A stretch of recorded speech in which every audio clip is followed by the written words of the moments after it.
আজ আমরা আলোচনা করব অপারেশন এপিক ফিউরি নিয়ে। এটি সোর্স ম্যাটেরিয়ালে বর্ণিত ইরানের বিরুদ্ধে একটি বিশাল সমন্বিত সামরিক অভিযানের কাল্পনিক কিন্তু হাড় হিম করা বিবরণ। চলুন এর গভীরে যাওয়া যাক। তো এই পুরো জটিল বিষয়টা আমরা কয়েকটি পর্বে ভাগ করে দেখব।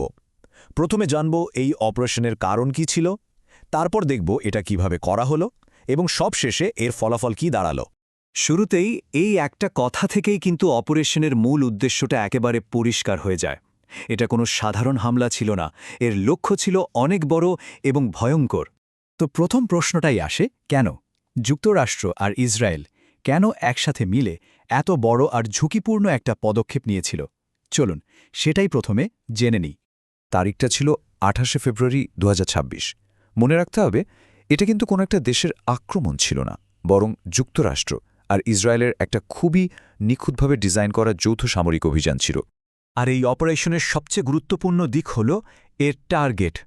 লক্ষ্যবস্তুটা কিন্তু কোনো সাধারণ মিলিটারি বেস ছিল না, এটা ছিল ইরান সরকারের একেবারে হার্ট, মানে স্নায়ুকেন্দ্র। ভাবা হয়েছিল এখানে আঘাত করতে পারলেই পুরো শাসন ব্যবস্থাটাই হয়তো ভেঙে পড়বে। কিন্তু এখানেই গল্পে একটা টুইস্ট আসে।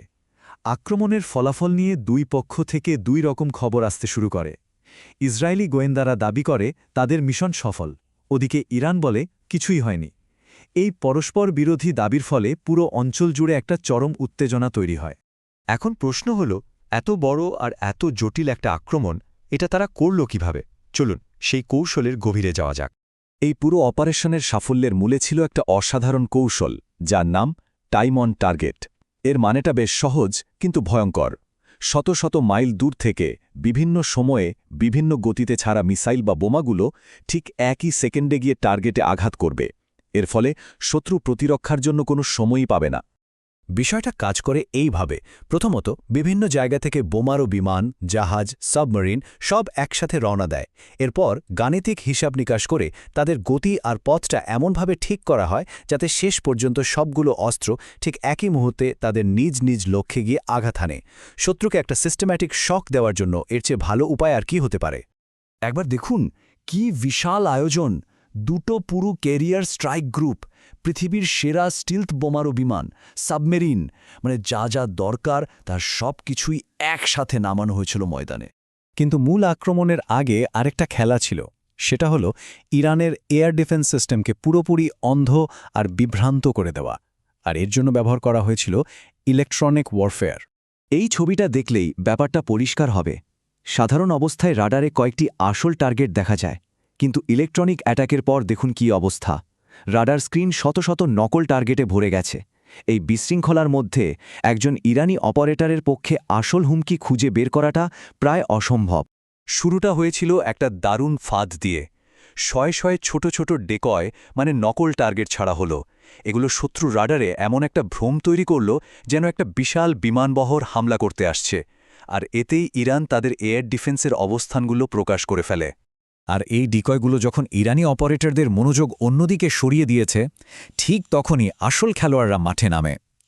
F-35 আর F-22 এর মতো স্টেলথ ফাইটারগুলো প্রায় অদৃশ্যভাবে ইরানের আকাশসীমায় ঢুকে তাদের পুরো এয়ার ডিফেন্স নেটওয়ার্কটাকেই তছনছ করে দেয়। এই যে মূল আক্রমণ, এটা কিন্তু একবারে হয়নি।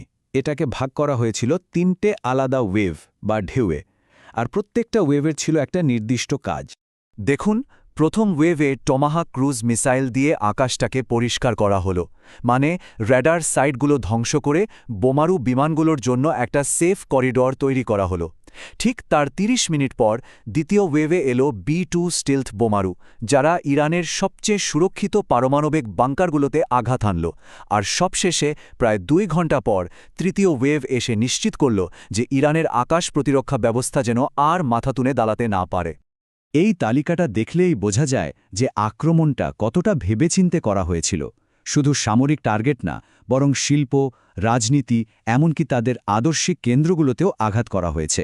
উদ্দেশ্য ছিল একটাই, ইরানের সামরিক, রাজনৈতিক আর মনস্তাত্ত্বিক শক্তিকে একবারে ভেঙে দেওয়া। কিন্তু গল্পটা এখানেই শেষ নয়। এত বড় একটা আক্রমণের পর ইরানও কিন্তু চুপ করে বসেছিল না।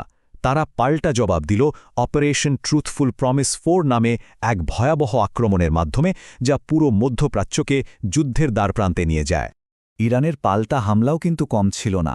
তারা মধ্যপ্রাচ্যে আমেরিকার মিত্র দেশগুলোর গুরুত্বপূর্ণ ঘাঁটিগুলোতে একযোগে মিসাইল হামলা চালায়। সংযুক্ত আরব আমিরাত থেকে বাহরাইন, কাতার থেকে ইসরায়েল কেউই বাদ যায়নি। এটা দেখিয়ে দেয় যে এত কিছুর পরেও ইরানের হাতে হাজার হাজার ব্যালিস্টিক মিসাইল আর ড্রোন মজুদ ছিল। তো সব মিলিয়ে এই পুরো পরিস্থিতিটা আমাদের একটা খুবই গুরুত্বপূর্ণ প্রশ্নের সামনে এনে দাঁড় করায়। যখন দুপক্ষই এমন বিধ্বংসী আর অত্যাধুনিক প্রযুক্তি ব্যবহার করে, তখন এই ধরনের যুদ্ধের ভবিষ্যৎ কি? এর পরের চালটা কি আরও ভয়ঙ্কর কিছু হতে চলেছে? এটা সত্যিই ভাবনার বিষয়।